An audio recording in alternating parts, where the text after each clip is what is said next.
نحمده ونصلي على رسوله الكريم. أما بعد فأعوذ بالله من الشيطان الرجيم. بسم الله الرحمن الرحيم. اللهم صل على محمد وعلى آل محمد كما صليت على إبراهيم وعلى آل إبراهيم إنك حميد مجيد. اللهم بارك على محمد وعلى آل محمد كما باركت على إبراهيم وعلى آل إبراهيم إنك حميد مجيد. محترم بھائیو عزیزو، آج جو ہم جس بات کے اوپر گفتگو کریں گے، جو میری بات کا موضوع ہے، وہ ہے نماز تراویح کی فضیلت اور اس کی اہمیت کے حوالے سے. اللہ رب العزت سے دعا ہے کہ اللہ رب العزت مجھے اسے صحیح طریقے سے بیان کرنے کی اور اس کے اوپر عمل کرنے کی توفیق عطا فرمائے، اور آپ حضرات کو بھی اس کو سننے کے بعد اس کے اوپر عمل کرنے کی توفیق عطا فرمائے. نماز تراویح جو ہے یہ سنت موقدہ ہے، اور یہ سنت ہے، یعنی مرد اور عورت دونوں کے اوپر یہ سنت ہے، دونوں کو ادا کرنا اس کا سنت ہے. اور نماز تراویح کا جو وقت ہے وہ عشاء کے بعد شروع ہو جاتا ہے، اور اگر کوئی شخص یعنی نماز سے پہلے نماز ادا کی جائے گی، اس کے بعد جو ہے نماز تراویح کو ادا کیا جائے گا. اگر کوئی شخص نماز نہیں پڑھ سکا اور تراویح مسجد کے اندر گیا تو تراویح شروع ہو چکی تھی، تو اب اس کو چاہیے کہ پہلے وہ نماز ادا کرے اور اس کے بعد جو ہے نماز تراویح کو ادا کرے. حضرت زید بن ثابت رضی اللہ تعالیٰ عنہ فرماتے ہیں کہ آپ صلی اللہ علیہ وسلم مسجد نبوی کے اندر تشریف لائے، اور آپ صلی اللہ علیہ وسلم نے نماز تراویح کو ادا کیا، اور ہم لوگوں نے آپ صلی اللہ علیہ وسلم کے پیچھے نماز تراویح ادا کی. ایسے ہی آپ صلی اللہ علیہ وسلم دوسرے دن تشریف لائے، اور آپ صلی اللہ علیہ وسلم نے نماز تراویح کو ادا کیا. ہم لوگوں نے آپ صلی اللہ علیہ وسلم کے پیچھے نماز تراویح کو ادا کیا. پھر آپ صلی اللہ علیہ وسلم تیسرے دن تشریف نہیں لے کے آئے، کیونکہ لوگوں کو معلوم ہو چکا تھا اور لوگ بہت زیادہ جمع ہو چکے تھے. تو پھر آپ صلی اللہ علیہ وسلم بہت دیر کے بعد مسجد میں تشریف لائے، اور آپ صلی اللہ علیہ وسلم نے فرمایا لوگوں سے کہ اے لوگوں، میں اس لیے نہیں تشریف لے کے آیا کہ ممکن ہے کہ اللہ رب العزت اس کو آپ لوگوں کے اوپر اس نماز کو فرض کر دیں، تو میں اس خوف سے کہ کہیں میری امت جو ہے بعد میں اس کو ادا نہ کرے اور یہ فرض ہو، تو میں اس وجہ سے یہاں پہ تشریف نہیں لے کے آئے. تو نماز تراویح کے چونکہ بہت سارے فضائل ہیں جو حدیث میں وارد ہوئے ہیں، جن کا جو شمار ہے بہت مشکل ہے. آپ صلی اللہ علیہ وسلم نے فرمایا کہ جو شخص ایمان کی حالت میں روزے رکھے اور ایمان کی حالت میں نماز تراویح کو ادا کرے، تو آپ صلی اللہ علیہ وسلم نے فرمایا کہ اللہ رب العزت اس نماز تراویح کی برکت سے اس کے تمام جو پچھلے گناہ ہیں وہ اللہ رب العزت معاف فرما دیتے ہیں.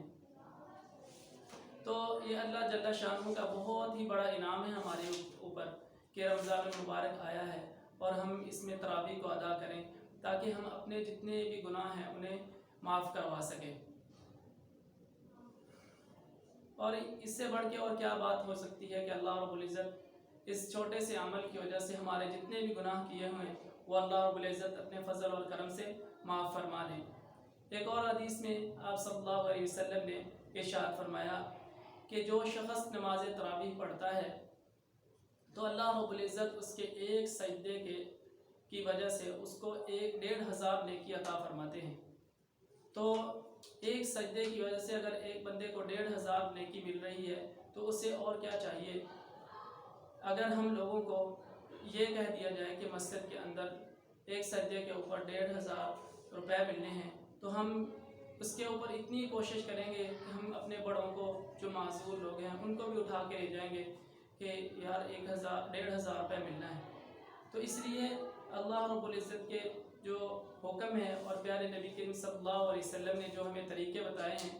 ان کے اوپر ہمیں پورا اعتماد ہونا چاہیے، اور ہمیں چاہیے کہ ہم جا کر مسجد کے اندر نماز تراویح ادا کریں۔ ایک اور حدیث میں آتا ہے کہ آپ صلی اللہ علیہ وسلم نے ارشاد فرمایا کہ جو شخص نماز تراویح ادا کرتا ہے اس کے لیے جنت کے اندر ایک سونے کا محل بنا دیا جاتا ہے کہ جس کے دروازے جو ہے سونے اور چاندی کے اس کے دروازے ہوں گے، 60,000 اس کے ایک محل کے دروازے ہوں گے۔ اب جس آدمی کے سامنے یہ فضائل ہوں گے تو اسے اس نماز تراویح کو پڑھنا اس کے لیے بہت زیادہ آسان ہوگا، کیونکہ کوئی بھی چیز جب انسان کے سامنے ہوتی ہے، اس کے انعامات سامنے ہوتے ہیں، تو اس کے لیے اس عمل کو کرنا بہت ہی آسان ہوتا ہے، اس وجہ سے کہ اس کو شوق پیدا ہو جاتا ہے کہ مجھے اس کے اوپر یہ انعام ملنا ہے، مجھے اس کے اوپر یہ انعام ملنا ہے۔ جیسے ایک مزدور ہوتا ہے کہ اس کو جب وہ اپنی دہاڑی کے اوپر جاتا ہے، مزدوری کرنے جاتا ہے، تو اسے پتہ ہوتا ہے کہ مجھے شام کو یہ انعام، یہ اتنے پیسے دیے جائیں گے، تو چاہے گرمی ہو، چاہے سردی ہو، چاہے بارش آ رہی ہو، وہ ہر صورت میں اپنی مزدوری وہاں پہ جا کے کرتا ہے، کیونکہ اسے پتہ ہوتا ہے کہ مجھے شام کو اس کے اتنے جو ہے نا روپے ملنے ہیں۔ تو اس حساب سے اگر ہم لوگ بھی آپ صلی اللہ علیہ وسلم کے احکامات کو مد نظر رکھتے ہوئے اس چیز کو اوپر غور فکر کریں گے کہ ہمیں اللہ رب العزت کی طرف سے یہ انعام ملتے ہیں، تو ہمیں بھی یہ کام جو ہے نماز تراویح کا پڑھنا بہت ہی آسان ہو جائے گا ہمارے لیے۔ ایسے ہی ایک حدیث میں آتا ہے کہ آپ صلی اللہ علیہ وسلم نے ارشاد فرمایا کہ جو شخص ایک تراویح ادا کرتا ہے تو اور اس کے اندر جو سجدے ادا کرتا ہے، تو اللہ رب العزت ایک سجدے کی وجہ سے اس کے لیے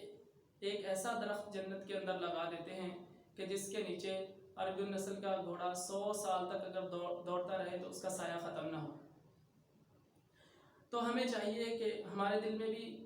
یہ چیزیں آنی چاہیے کہ اگر ہم یہ تھوڑی سی مشقت برداشت کر رہے ہیں تو یہ کس وجہ سے ہے، کیونکہ یہ اللہ رب العزت کی محبت اور آخرت کے شوق کی وجہ سے ہم یہ کام کر رہے ہیں، اور یہ مشقت جو ہے تھوڑی سی ہم آخرت کی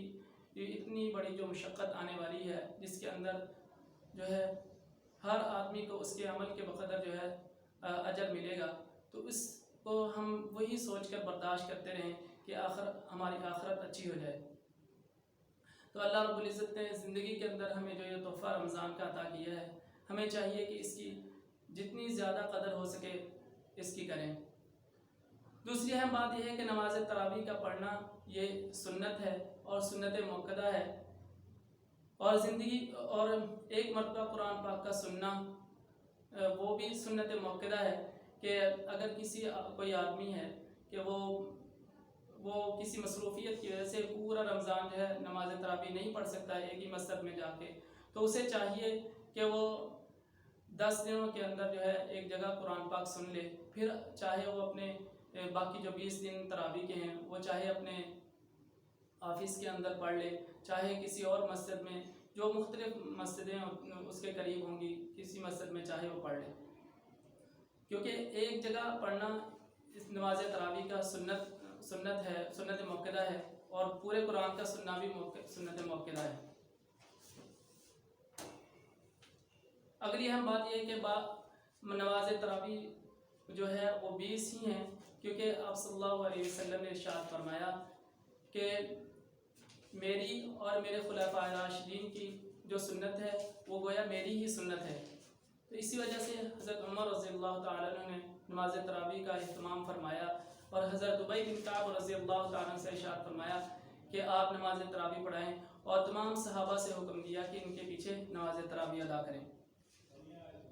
تو آپ صلی اللہ علیہ وسلم نے بھی یہی ارشاد فرمایا کہ میری خلفائے راشدین کی جو سنت ہے وہ میری ہی سنت ہے، تو اس لیے ہمیں چاہیے کہ ہم ان 20 تراویح کا ہی اہتمام کریں۔ آپ صلی اللہ علیہ وسلم نے ایک اور اچھی حدیث میں ارشاد فرمایا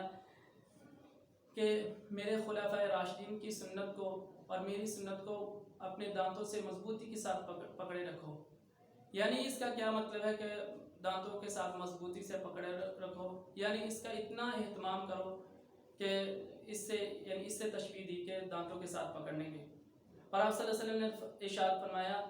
کہ اللہ تعالیٰ نے رمضان کے روزے کو فرض اور تراویح کو اللہ رب العزت نے ہمارے لیے ثواب کی چیز بنایا ہے، تو اللہ رب العزت ہمیں جو رمضان آیا ہے اس کی قدر کرنے کی اور اس کے اوپر زیادہ سے زیادہ عمل کرنے کی توفیق عطا فرمائے، اور